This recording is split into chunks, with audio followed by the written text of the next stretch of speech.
champion select. And we have the Nidalee Kennen, Fizz, and Shen to start things off. Ban phase 1. Now, this is a respect ban towards QQ more. What I'm expecting from Isurus is they actually leave the graves open because they want to try and get it for themselves. Then they have a tendency to actually pick up both their jungle and their AD carry in duo because they want to try and guarantee that they have that strong pushing lane, not only in the jungle, but also down in the bottom half of the map. And the fact that Obby, he's actually going a little bit more towards comfort, making sure that he's on that playmaking jungler in order to set up Lyon for an early game lead. And what he did last time on Kha'Zix, he can have even more fun early game jungle with the Lee Sin and safety. Elise is going to be on the other side. Great early game aggression as well. Can spam that farm if QQ more really just wants to stay in his jungle and the lanes don't need his help. I wonder if Isurus now goes for Lulu, a champion that has actually been pretty high in priority into a number of different compositions. Would be pretty easy for Isurus to pick it up instead. Their focus is on the AD carry. Smiles and camaraderie on the team as they start seeing the picks that are getting locked in here. So now, if you're Lyon Gaming, do you go maybe for the Ashe once again? White Lotus has demonstrated his proficiency. Previous game, he was a little bit hesitant to throw out those arrows. He wasn't quite ready to try and force these fights, but instead he's going for the Lucian. You are correct. This was taken off the board. If we wanted to see White Lotus on a champion that he can carry, he can make plays on, then this bottom lane combo is the one to do, right? You got Lulu banned last game and Lucian banned. Now you got the Taster's Choice composition together. It's got to feel good for Lyon here that they were able to put that one in. It is going to be a Taliyah lock-in on the side of Isurus Gaming. A little map control coming in for Emp. Been around a while. Says he likes to have that control over the game. We'll see if he can do it with the Wallmaker. Now, normally I do not like an early rotation of Taliyah because of the number of counters that she actually has available. Like earlier in the day, we saw what an Echo can do in that kind of a matchup, especially Ahri as well. But now you actually have the freedom to ban those away because you are the one that is able to get yourself the first rotation on the next time around. And you also can just ban away a lot of the counters. So I wouldn't be surprised to see champions like the Ahri and the Echo just taken off of them. There's the Rumble long-range engage for Pride. Gets taken out. The LeBlanc gets banned, so mid-focus as well. Giving Emp a little bit better of a matchup here, as you would expect their first round last pick to be their mid laner. Last ban for Lyon here is still possibly something in that top side. Just crush that champion pool down as you're already looking at the jungler. I wonder, oh, okay, nice. Kled's dead. Taken off of Pride. This is actually one of his most played top laners. He certainly has a lot of comfort on it. And Gerald, he's saying, you know what? Nah, I'm good. I'm good, thanks. He may very well go for something a little bit safer now. I feel like Kled plays to this tournament so much for having a team that continues to fight these long fights, being able to throw off a fight with dismounting and remounting. So that is a very good ban from Lyon here. Also, like, if you think about it, ooh, nice. We did see the brand come out yesterday, in fact. Absolutely. Down in the bottom lane. Didn't quite have as much success as one would have liked. However, today perhaps things could be different. You have a powerful bottom lane. I am surprised that they wouldn't go for something like a Zyra, who typically has a few more utility tools in her kit. She's a little bit more powerful during the laning phase. But, Lyon, okay, this is a fun draft. We get to see the Galio again. We're going for the protect the Oddie comp. I wonder if they're going to round things out with an Orianna. Orianna's fine into the matchup against Taliyah. You have all this protection built around Oddie, and you're basically saying, you know what, Mr. AD Carry, you can be the superstar for our final game. So ready to see it. Got one yesterday. Very fun to watch play, fun to watch teams kind of consider the engage and then be able to use it, since you're not just diving in with Galio to be a hero. It's about how you can save your team. There's the Ahri. They didn't want to ban it. Or on the other side, rather, so they could pick it. And Lion's happy with that. You can pick yourself a good matchup for top lane. Galio is a pretty versatile, but he still struggles into the same sort of pressure top laners like Renekton and Gnar. And so Pride, given that he does like to usually play these kind of bully top laners, it's no real surprise that he has moved towards the big lizard man up in the top lane. Interesting. White Lotus from the Ashe 006 game to having just about all the support you could need on a team if you didn't have Ori in the middle too for another shield. But having that Galio jump on top of you means a lot of safety. We'll see how it plays around it. Isurus has a team that could probably kill you before that Galio gets there, though. A very volatile fight coming in from them. We'll have to see how they decide to play it. 20 seconds before we get in. And what I'm excited for is the fact that Isurus Gaming were actually very well known for this Renekton Elise combo up in the top half of the map. They love to just constantly dive and dive and dive, and you can do it because you have such powerful pushing with the Renekton. You have the ability to set out these early dives. Remember that Elise level 2 roam up top lane to shut down the Shen with the whole Darius combo too. And I feel like that Isurus Gaming, they're looking to repeat that. They want to try and shut this Galio down and net themselves some control over the top half of the map. All right, 2 more games to go on the day. We're going to be loading in right now. Lyon Gaming versus Isurus.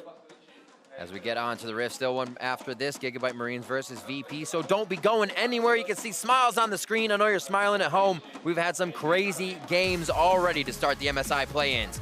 And we're about to give you one more. I guess 2 more. Yeah, well, 1 more right now. The action is about to begin. We got a Lucian, we got the Playmaker. I'm just thinking back to Sven at Worlds with Origin. Do you remember where he was the front line? He was the one running into the fights, having the Lulu backing him up. That's the sort of expectation that I have for White Lotus. He had Flash too much in that last game, and I want to see him going back to his earlier plays in the day. Also ready to see Adi come out with some of those plays. He was in the face of the Lee Sin all game of his opposing jungler, but just could not find the results. Lyon now a little bit warmed up from that game. They'll go back-to-back now versus Isurus for their 3rd game of the day. Both teams need a win. Both teams very much want to win. They want to end their day on a high note. Yeah. And so now what we will see is, again, we talked a little bit about Isurus Gaming. Their very much game plan is, let us kill Giral. Giral, I feel that his impact so far throughout the tournament has not been the greatest. So if you put him behind, that's going to be even harder for him to have the same sort of impact in this game. Whereas Lyon Gaming, I imagine the investment is going to be around the bottom half of the map. You're going up against a Brand, the dude that's going to be looking to get in your face, trying to give you a couple of burn marks. You also have a lot of pushing power in the form of the Varus as well. So this is a violent bottom lane for Isurus Gaming. They have push all across the map. So I feel like that what we're going to be seeing a little bit more from Lyon Gaming is just like deep vision in the bottom half. They want to make sure that White Lotus and Genthix can play as aggressively as they want. They can look to try and trade like they did in the previous game. The Doran start versus the Longsword start down towards that bottom lane. I did see both of the guys last time going for their Blade of the Rune King. So we'll see how they go for their tried and true builds here. And we'll make sure how Imp is working that ground and mid. If you start to hover top or bottom, you can almost kind of read where the jungler is going. It's always good if Atilia can kind of mix that up and confuse the opposing mid laner. Now this is a really interesting pathing from Oddly, because he did not get spotted out by the ward. Kyukimore has no idea that he's here, and he's going to get his blue taken away from him. Now, he actually has Raptors to go back to if he wants, hover to Wolves, or he can just hang out. Get himself over the wall. He might even start his Krugs and say, watch for that blue. It's already warded, so he's got time to play. But Kyukimore is expecting... instead, he's not going to bother. Oddly going for a level 2 gank. Yeah, I think that was as soon as you said that, I think the call from Kyukimore was, hey, the jungler could be down towards the bot side still.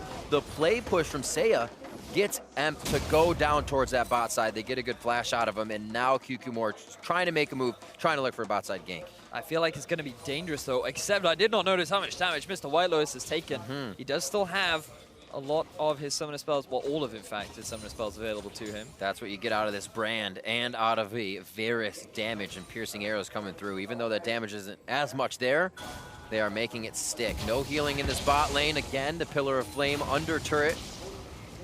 Always trying to hit the Seers as well. And that is super obnoxious to play against. It's incredibly obnoxious because especially once he gets E, it's even more AoE. Yeah, it really is. So every time you walk up towards farm, the Brand is going to be in your face. It's really difficult to trade back against him. Lulu's going to be forced to put a couple of extra points into her shield, where normally you do max it.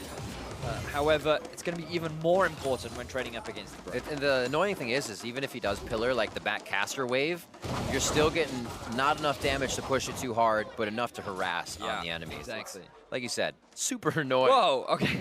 I was not expecting that skin, and then Renek was like, has he got a tan? He is looking way greener than usual. Not feeling well, a little seasick as he runs through the river. Towards the top, like we said, we got the push in, but Kyukimore actually hasn't been able to deliver love to the top side.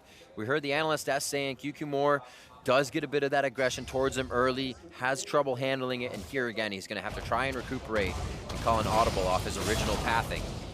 Little justice punch to the face as the call gets pried out with some HP. So, very steady early game so Yeah. far. Adi with the moves in order to steal away some of the camp's experience away from QQ more. You can see that he is suffering right now in terms of mana, which is hurting his curve just a little bit. Means that he's not quite as ready to go for these early dives, but around the level 5, level 6 mark, that's where I'm thinking, well, maybe QQ more can look for a play up in the top half of the map. They really want to shut down this Droll Galio as soon as they can and start snowballing Pride on the Renekton. And something we're very used to seeing is once the jungler sees that, they're over on the other side, taking blue. The mid is adjusting to make sure that happens. Top is adjusting because Pride was pushed in, right? So they actually could have been over, but the 3-buff start here for Adi doing very well, and we'll see how he continues it. Very early magic resistance being bought for Seiya, identifying the high amount of magic damage on the side of Isurus Gaming, so he's just compensating for that. And interesting that we saw this yesterday as well, the actual prioritization of the I forget the name of it, the little blue cannon thing that squirts out ice.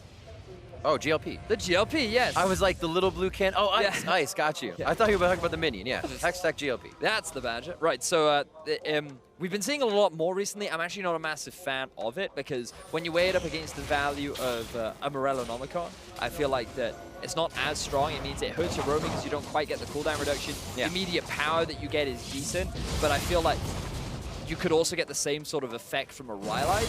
I suppose the advantage is you don't now need to build that Rylai's. Instead, you can just diversify your itemization, perhaps go for an early Leandries, and then you can also get yourself an early Void Staff too. So go for more of the penetration build rather than the AP sustained poke damage build. See what his choice is. This game, obviously, the belt. Seen it more and more. Allows you to get up close, get those kills, but right now he has not got any action as well. Seiya hasn't seen too much from pushing him in. The flash blown onto Emp has left him alone. Thought there'd be a return. But right now, I think Adi's just having fun with the amount of control he has over the jungle as he continues to get himself built up. No forward wards are going to let them know where QQ is in the next few minutes. That gives him the option to possibly make a play. His bot lane has been putting damage onto Lions, so maybe that's the entry. Just looking at the vision right now in the bottom half of the map for Lyon Gaming. They have the control ward in the entrance to the mid lane, along with in the tri-brush. Whereas not quite as much vision invested into the top half of the map. Very much expecting Gerald to be the one suffering from the pressure, and so you can see that ward just at the entrance to his tower. So they're very much aware of what they're expecting from the early game from the side of Isurus, and we actually haven't seen very much from QQ more. After his blue buff got stolen, he made his way down the bottom side and wanted to try and steal away some of the camps, but besides that, like, he really has been on the back foot. He has now actually still at a level deficit as Genetix takes a fair amount of damage. Woo! That passive, there's extra damage always coming in, still burning from the corruption as well. But like you said, QQ more trying to get himself built up. Did go get that trackers early so he could fly through the jungle. Get a little bit more damage and sustain from his camps. And now he's down to the blue. Maybe able to deliver this over. He might take it for himself here since 6 is not the biggest deal. But we are seeing White Lotus and Genetix get a little bit more push down in the bottom lane. Yeah. Feeling more confident after getting that first buy, and now with some lifesteal under his belt, which is what I'm expecting White Lotus to get for himself.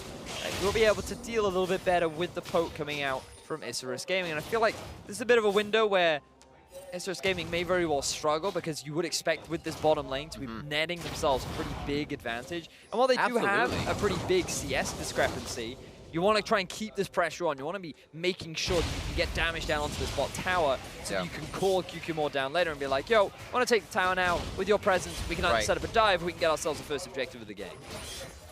It's almost really, really hard to get the kill if they didn't on the scenario we saw before. When we got to the bot lane, we said, oh, whoa, White Lotus is low. Because sometimes you can just play under the turret. Oh! Sometimes you can play under your turret, but then you get kicked out. QQ more just on the edge of this one. Seiya's going to have to take damage on the work ground just to get himself moved. Repel is up, but he does not have very far to go. Weaver's wall is thrown out, but he might have got himself hurt. Gets the flashes from the other team. Thinks he was safe to stay and engage. M goes down, and that's first blood going to Genthix. We wondered when the return was going to come from Oddie. He did come out when the flash was already available for him, but it doesn't matter. The job was done. He flashed behind, gets a very nice kick to set up the Lyon duo for an early lead, and this is exactly what we wanted to see from the side of Lyon Gaming. Get Saya on an assassin, move him off to a side lane, get him rolling so that he can move into a position later on where he can be that big damage-dealing threat. And while earlier on in the game before we saw him on the Oriana, like sure he had a great game, but he wasn't super impactful. And now that he's started rolling. And what was he playing against? He was playing against that Ahri, playing against Optimus, and now he can start to make the plays, be in the side lane later. Here it is once more. And we can see the value of getting just some of this deep vision down early on where Oddie was gradually moving these wards slightly further into the enemy jungle. He gets this control ward just above M. And because they had that control, they knew that Isurus Gaming had no idea he would come from that angle. It became a very easy setup to get themselves a kill. They had a bit of help from Genthix too to stop that escape, because it would have been a sick escape if M got out with his ulti as well. One thing I got to give these guys credit for, maybe it just looks like a lot, or they're keeping them up if they're cleared, is Lion's early game wards are always there. I said it last time at 5 minutes last game that it's always easy to do these things when everything's in your favor, but here in another game, they're keeping the wards up. Total vision of this rotation down mid. Have to blow flash, but still, that's you being alive. The thing about the trade, right, that's a flash on an AD carry for a flash on support, right? Very true. I think I would be fine with said trade.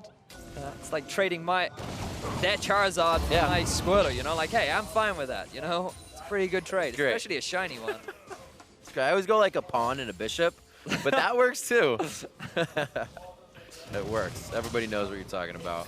Easy farm here at the turret. The method to the madness is known at this point by these guys on the worst ground, so M's not getting as much damage. Finds himself where he hasn't been digging too much, but he might have digged himself his own grave, and that's dug, not dig, but he's down, and that's another kill.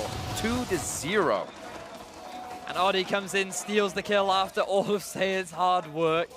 But still, he's just sharing the gold, you know, sharing the love. And they will be able to get a lot of damage down now onto this tier 1 in the mid lane. QQ tried to get some kind of response down in the bottom lane. Now we get to see whether or not they will be able to get this tower. But Isurus Gaming, this is not the early game that you wanted. No, it's the fundamentals that Lyon is playing off of. So many times a team will be happy with blowing a flash because it allows their mid laner comfort to play against that guy, right? But now they're tacking on those advantages. Come back for the kill twice in the mid lane with this flash down, and they have a turret prepped in mid lane for first turret blood as well. We'll see this one more time. Saya's setting it up too. Great charm from Saya. Like, he's confident he's able to get the solo kill simply because he does not have his summoner spells available. He was ready to get the kill. Like, Oddie. I would be very frustrated if I was Saya right now, but he knows, like, it's for the team. It's fine. My jungler, he needs the extra bit of gold. If he buys a control ward and puts it mid, you know what, I can forgive him. Yeah. I mean, he could have made now. I was going to say he could have safeguarded to him real fast, but may not have had time. Either way, kill secured. That's what KS stands for.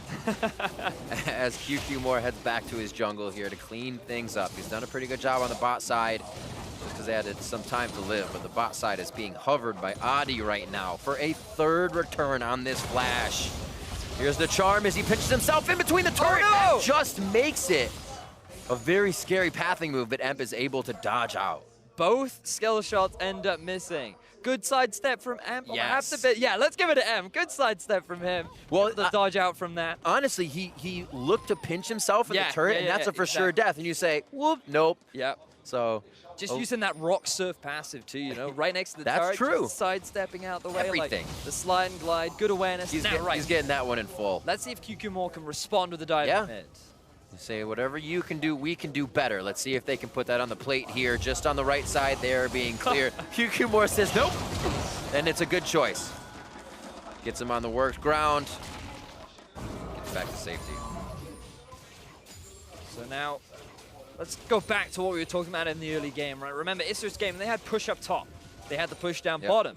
They also had push in mid early on, and they needed to try and utilize these pushing lanes. They wanted to just keep wearing down onto these early turrets. What we saw is Pride, he actually ended up getting pushed back a fair amount, like he didn't get the damage down as Oddie now is in trouble. Oh, the charm went past. They're going to be able to get both in the fight now. There's the kill coming in into Emp. That's going to be another falling. QQ Moore is literally just trying to keep Emp alive, but finds himself falling now in his first death. And the heroic flight comes from Giral, but it's in the after party. They're just going to get dragged now. That was so cool. Audi is able to get himself the kick, combined with the charm as well. Like, QQ Moore, if he didn't repel, he was going to end up dying to Saya, but he does repel, and then they just set up Emp to be the target focus. The LYN get themselves 2 very swift kills. They're going to get themselves the Dragon 2. Mid lane goes down, and this was the Lyon Gaming that we were expecting in the game before. Start off early, control the vision, and they are not letting QQ Moore breathe. Oh, no! Kindness backing in not a good spot. Ignite goes down. Is it enough to finish? The forward flash from White Lotus. And if it's up, he will go forward. And Ginless, he still has his flash, isn't quite able to use it. He thought that he would get away, but ends up losing his life instead. But let's backtrack to how this all set up. Audi trying to get some vision. It looks like he's in a serious situation. He gets the kickback, and there's the charm. Perfectly set up to get onto both targets. Means that it is an easy double kill. And Newbie, all right, I like the idea. He wanted to try and get the bounce on the ultimate. And uses the blast cone to get out as well, but then with his flash down, Audie's easily able to get the chase, and they get themselves 3 swift kills. There was like a 0.5 seconds there as well when Emp laid down his ground, but Audi flashed just before. Had he done that, he probably would have exploded. Whew, so many things happening in a fraction of a second there, and I feel like that's almost well coordinated.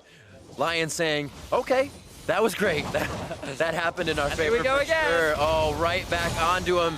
Pops him up against the wall to make sure he's placked up, and they lock him down. The cleanse not coming up. The flash not there enough. And even Genthix can take a few front-end bursts here from QQ Moore to get the team back into position. Kindness rotating through the jungle with Newbie. It's going to bounce, but it's not going to do enough. Body low. They're going to get an extra attack there coming in from Newbie, but the team is out. Pride comes in for a kill. Sliced and diced. Now White Lotus and Saya here. Which way will they go? Oh, no! This pursuit right into Dominus to Cole, but there's no lockup from the Ruthless Predator. There's the W. Here comes Saya. Gets the charm over the shoulder of Pride, and Pride has to run to save just that. He goes down to White Lotus. QQ Moore and Kindness now trying to get in here. Will the fight go down? A few more shots. The charm in, and there's the Foxfire. They're gonna do Burn it. up, and in the frying pan, the flash out from Saya draws in QQ Moore. Hook, line, and sinker as they bait in another one.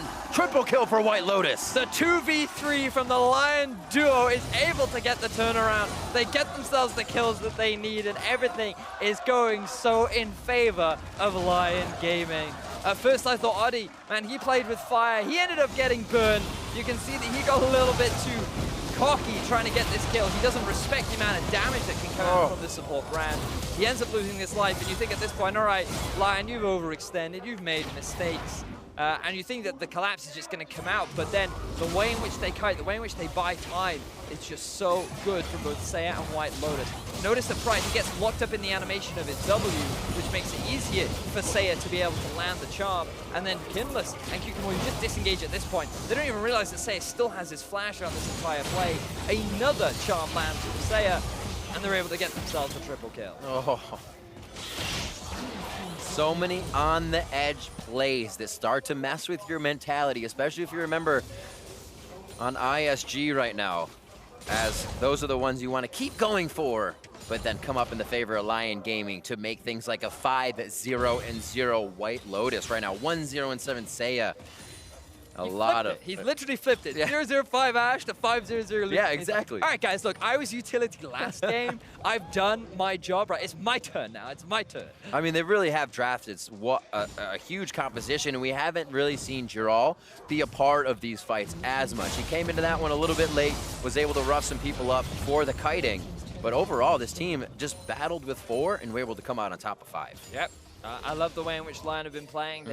They brought this mid lane style of just trying to shut down Emp, and it has worked beautifully. The Morello Nomicon being completed for Saya, working lightly towards the Abyssal Scepter second. This is the build I love to see on Aries. It really is an effective snowball kind of build, being able to get that early AP early on. And now she can just sit in a solo lane and really be a big damage threat that no one on Isurus Gaming can really handle at this point. The GLP finished up. 0-4 and 0 Emp, though, having trouble getting those items in, and now kind of relegated to using that to clear the waves as they come up. Pride making sure there's no dive behind the turret. It gets that much scarier. The last fight ISG was just put in was basically because they didn't have a jungle to rotate through. It's all been warded up. Lyon Gaming has such a security force in here. And the thing that surprised me about Isurus Gaming is the fact that I was expecting more from QQ more in the top half of the map. I was expecting him more, maybe even in the bottom half of the map, because they had so much pressure with these hard pushing lanes in the first 10 minutes of the game. Yeah. But after QQ more lost his blue buff right at the start, we saw nothing from him. This guy just got put behind from a very small deficit, and he just didn't know how to come back. Absolutely, and we see Audi now 2 games in a row. Kha'Zix last time didn't really come to fruition for him, but the Lee Sin this time, now that he can be a little bit more of a nuisance in the jungle and get himself out from the dangerous spots, has been able to throw the team for a loop. And like you said, it's shut down what we expected to see from that Renekton and Elise top, shutting down the Galio, getting some dives in. It's been non-existent. Baron up now at 20 minutes, but it's 10-2 and just about a 7,000 gold lead you're looking at. Things are rough for Isurus Gaming. When we look at avenues to come back into the game, they really have to rely on the mistakes of LYN at this point. You have a great pick composition, you have a fair amount of CC and damage, but you have to just try and find windows with which Lyon Gaming are not properly set up in the right position, where then there are small avenues, perhaps when they're moving around the map, like when White Lotus is by himself up in the top. Maybe this is where you can get yourself a pick, but they're going to need a number of these picks, or maybe even a Baron steal, in order to really gain control back over the game. But now they're able to flex the muscles of the fundamental 1-3-1 that they love so much. Yeah. They're rotating a little bit just to make sure there is a lot of pressure, as you don't usually 1-3-1 the AD top. But the power they have is they're almost able to do it at this point. I mean, Lyon can literally do whatever they want at this point. Yeah. They have such a big goal advantage. Going for a Baron now would be a little bit risky, because then you give Isurus Gaming a window back. That's true. So I think the smart thing is to just play the map right now. Take your time, use your gold lead to take down these tier 2s. Then once you've gotten that, then it becomes much easier to control the jungle, and then that's when you start playing around the Baron. Just gotta make sure your confidence doesn't get you in trouble at this point. Very easy to feel like a second tier turret is diveable. Great shields. A lot of abilities just used, and you hardly see any HP downed on the side of Lyon Gaming. Spells good things for them as they go to siege a turret. Already Gerald rotating from bot to mid here, as Pride is trying to do the work, but nobody's going to respect the first tier outer bottom to save. He's just going to keep pushing mid. Here he comes. He's got the ultimate. Going to dive in a little farther in the back. Seiya gets locked up. A nice hit there from Newbie as they're able to get things controlled. Second tier turret's going to go down though. Pride with the walk all the way up, and now mid is prepped for whatever Lyon wants to do. They can come back and blow on that. Everything is being set up beautifully for Lyon Gaming. Both tier 2 towers in the bottom lane and the top lane have been dropped. The Baron is going to be the next port of call. Well, let's see how Lyon are able to get this pick. Audi. Oh, that's a very easy kill. Seems like Audi taking a cocoon from somewhere is the initiation. Yeah, that does seem to be the case, where it's very much like, oh no, I've been hit by a web, but I'm the one springing the trap. Ha-ha! You're in this fight with me and my team. They are always there, and they are moving power and numbers right now. And like we said, that mid turret very, very low. Get some shoulder wards on each side, top and bottom. And 11-2 means that turret is not long for this world, with possibly more kills on the side of Lyon Gaming. Cloud Drake being comfortably ignored by both teams. They're much more focused on the larger objectives. The blue buff will be handed over to Seiya, but convincing performance overall from Lyon Gaming. We talked about how it was great to see the shift, and the fact that we wondered how they would shift their mentality coming into game 3 of the day. And they definitely seem to be much more of a, you know what, let's go. We're ready. We're primed. We're going to be going back to our old style, back to the style that has worked for us in the past, which is netting an early lead and then snowballing it throughout the game. It did not seem to temper them whatsoever. And mostly Audi, right? We saw him last game. We saw him this game. Stealing the Baron, or I'm sorry, stealing the Dragons, feeling pretty good, but also had his own knockdowns and his deficits. So be able to go around, get the team going, really helps them catapult this game. White Lotus been doing his own thing in the bot side. They've gotten some interesting rotations throughout the game to actually get that bottom lane fed and make sure they keep QQ more down. Again, something we heard from the analyst desk, that he kind of has to have a good game for ISG to really flourish in the lane, somebody to come out on top. I mean, Pride's going to be up there doing what he can, probably not kill it, but if he had that help of QQ more, as we said before, could have had an early game where they would accept fights like this, where just the AD carry is taking Dragon. Yeah, my expectations were a little higher from Isurus Gaming this time around. Woo. Regardless, Lyon definitely put up a strong performance, which Isurus were not able to handle. Ooh, very swift flash from White Lotus, and here we go, engage from Lyon again. Adi gets hit up. Wild Growth is there. Whoa, Pride's gonna take this one all the way in. Feels like he has the exit. Blade of the Rune King, flash in. Here comes the Hero's charge, and no, it's gonna be the hit from Gerald. There's a crater in the ground with Pride's name on it.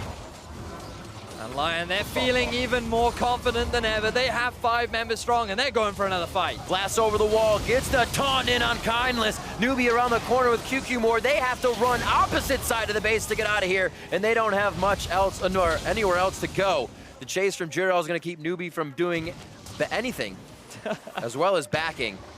And now they're going to be chasing QQ more to the top side. The team pushes down mid, and we're going to see how this one ends. Adi picks up the kill. Jirol still on the chase that is never ending. And we'll be back to that in about 5 minutes. Yeah. Push mid. Oh, just a bit of fun between both. They throw it up. Newbie. Throw it up. What you got? What are your skills? The zombie brand. He can see your footsteps. Smash from Jirol. Takes him down. I actually didn't know it was going to happen there. Baron is going to be uncontested unless the Weaver's Wall flies all the way through. And Emp comes up with a huge hero play, 15-2. Baron is locked down by Lyon Gaming. 50,000 gold, just about for themselves. And I just love this engage pattern from Lyon, you know? Walk up, get hit by a web, team is good to go. Like, look, every time, Adi is just ready and waiting to get hit by that web because he's just baiting Isurus Gaming in, ready for the rest of his team to get the collapse. And again, now we're seeing the forward play of White Lotus. He knows he has the support from his top laner, Jirol, and a hero's entrance certainly was just when you get that slam dunk down onto the Renekton. And then from here, it's just cleanup. That's the first kill I've ever seen from the hero's entrance. Absolutely awesome. Great taunt to start to.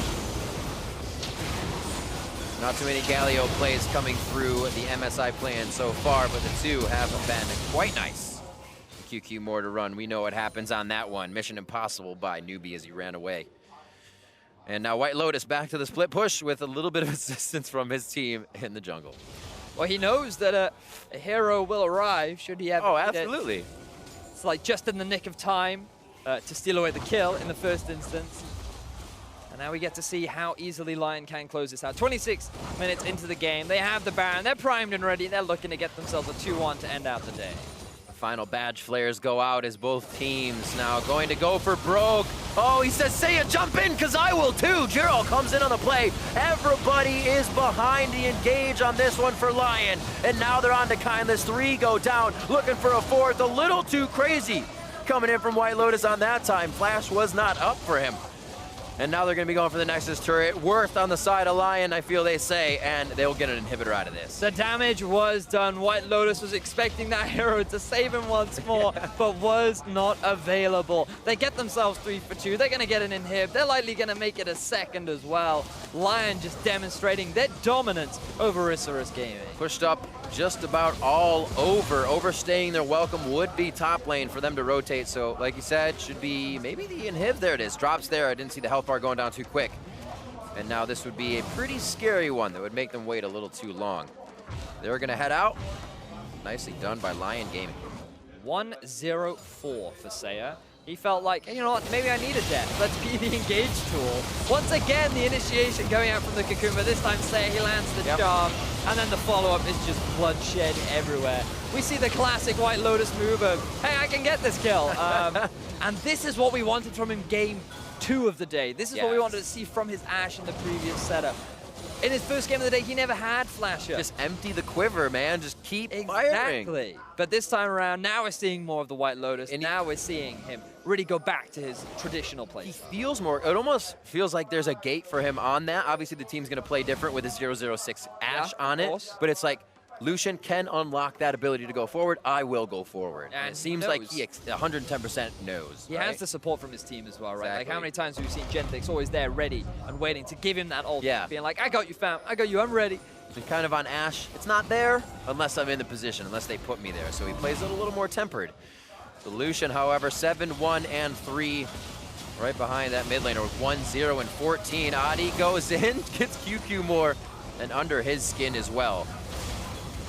Pride coming in, just tried to get to the backside of the team fight, but he's gonna get dropped before he can do too much. One last shot, it is gonna be Saya to get it out. He goes in with the wild growth onto QQ, kicks him away, but no resonating strike to follow. White Lotus straight for the shot of Kindness, turns around, gets another one as the Itsy Bitsy Spider drops from the spout and goes down. Just Newbie left, no summoners for him. He's gonna be on the fountain, and Lyon bounce back to look to go 2-1 here as they start their plays in the play-ins, 22-4, making a great comeback here in game 2, and they will finish on the Nexus 30 minutes in.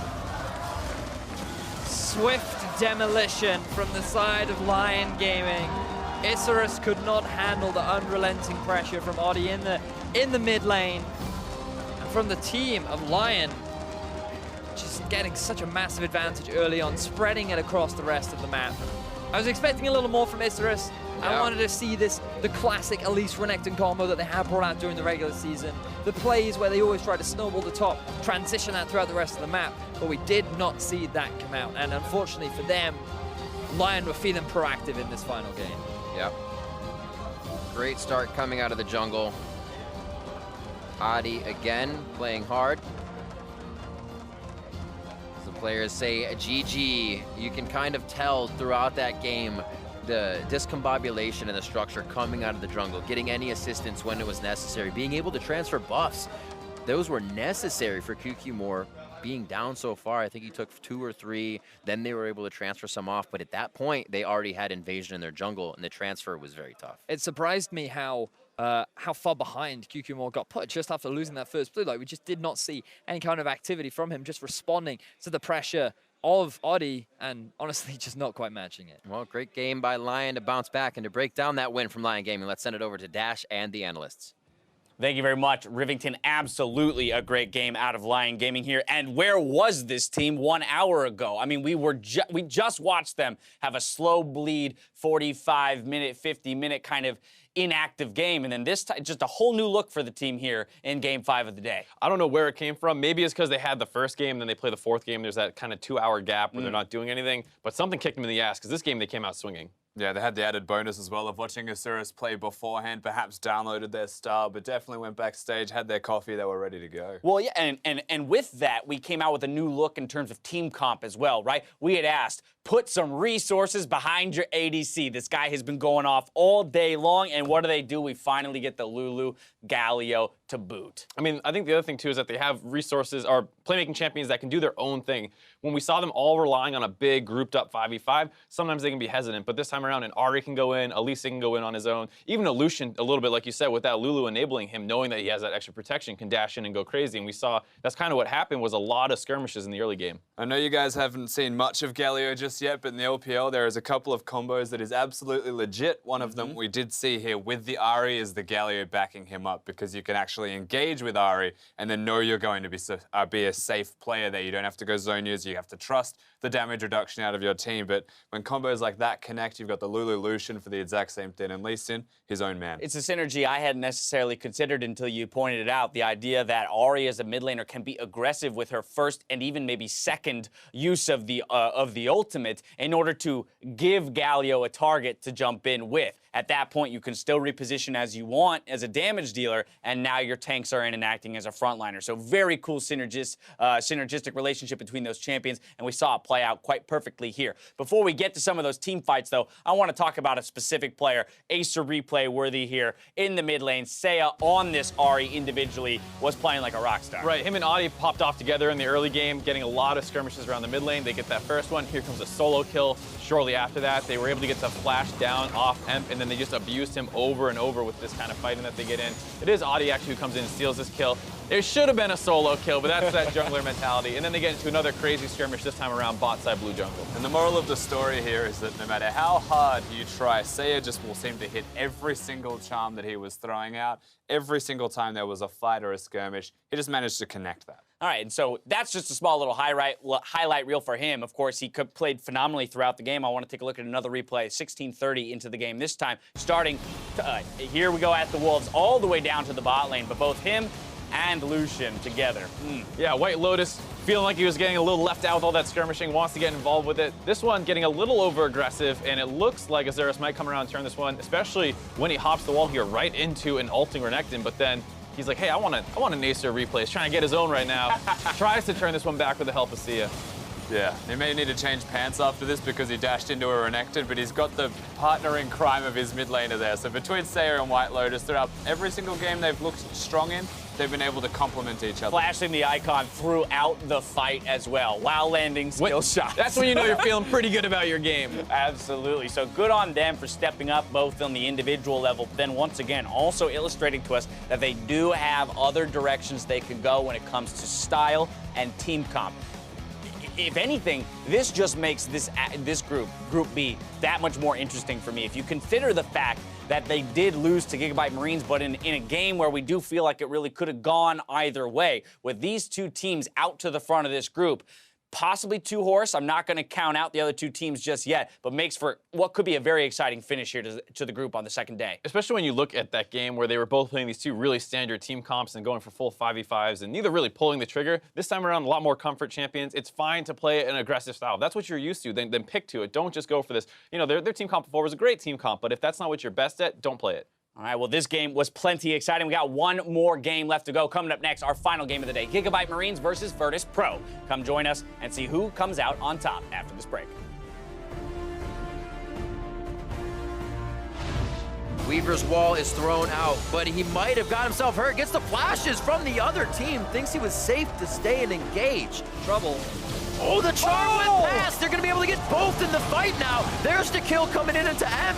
That's going to be another falling. QQ might go down. A few more shots. The charm in, and there's the Foxfire. They're going to do Burn up, and in the frying pan, the flash out from Seiya draws in QQ more. Hook, line, and sinker as they bait in another one. Girl comes in on the play. Everybody is behind the engage on this one for Lyon. And now they're on to Kindless. 3 go down, looking for a 4th. A little too crazy. White Lotus straight for the shot of Kindless, turns around, gets another one as Itsy Bitsy Spider drops from the spout and goes down. Great comeback here in game 2, and they will finish on the next